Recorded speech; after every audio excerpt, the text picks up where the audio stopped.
Actuellement, le marché est déterminé en deux pôles. Il y a le pôle de la banlieue, donc le pôle des maisons avec l'éloignement, et le pôle du Paris intramuros, qui comprend tout de même l'approche banlieue. Dans le marché des banlieues, j'ai un agent qui est là-bas, qui pourra vous dire qu'il n'y a absolument plus aucune vente depuis 6-8 mois. Sur Paris intramuros, c'est un autre marché, manque de produits, les gens hésitent. Un appartement ne se vend plus en 2 mois, mais en 4 mois, s'il est bon.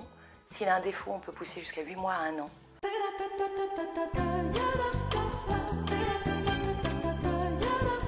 Et en termes de location, on en revient à un même problème. C'est rare et c'est cher.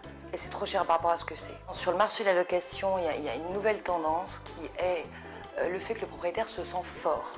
Les propriétaires aujourd'hui sont les rois. On est dans cette période où ce sont les décisionnaires, c'est ceux qui vont permettre aux gens d'être à la rue ou de pouvoir avoir leur petit chez eux. Si je peux me désengager de gros appartements, c'est ce que j'essaierai de faire.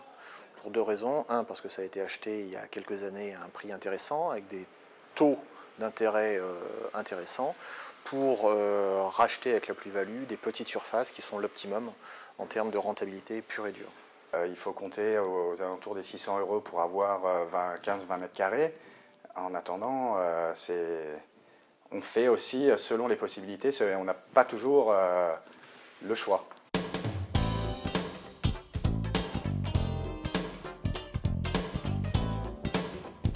Aujourd'hui, au niveau des locations, on a des demandes de plus en plus importantes, peu d'offres en face, ce qui génère tout simplement qu'il n'y a aucune baisse des loyers aujourd'hui, aucune augmentation non plus, mais une stagnation qui va très probablement durer. Alors pour la vente, on s'attend à ce que l'année 2009, il y ait toujours une baisse des prix qui va varier entre 5 et 15% sur l'année 2009. Pour la location, étant donné que beaucoup de gens reportent leur projet d'acquisition à quelques mois et qui s'orientent plus vers la location, on aura très probablement une stagnation des prix comme on le vit aujourd'hui qui va perdurer.